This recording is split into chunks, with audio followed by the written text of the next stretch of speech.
Втора част, която си прави грима, но редувам продукти, които харесвам и които не харесвам. И сега сме на продукти, които харесвам и ето тези сенки от Essence са ми едни от най-любимите. Нанасят се много лесно и цветът е много красив. И хубавото за тях е, че дори не ви трябва четка. С ръка може да ги нанесете също толкова добре. Даже съм пробвала да ги нанасям и с четка, и с ръка, т.е. с пръст. И с пръст мисля, че се получава много по-добре. Може да видите колко красиво стоят.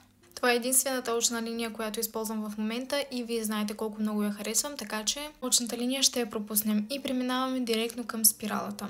И сега следва продукт, който не ми хареса. Ето тази спирала от L'Oréal Panorama. Опитва се да я харесам, откакто я купих, вече става сигурно почти седмица. Ползвам я и не прави това, което искам. Определено дава дължина, но не придава абсолютно никакъв обем. Но много ми харесва четката й. Аз много обичам такива твърди четки.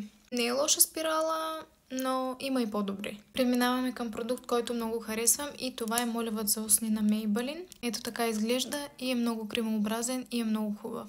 Перфектно подчертава устните. И цветът също много ми харесва. От друга страна, ето тези матови червила на Essence определено не са моето нещо. Не са лоши, използвам ги от време на време. Но ето това ново червило от тях наистина е много добро.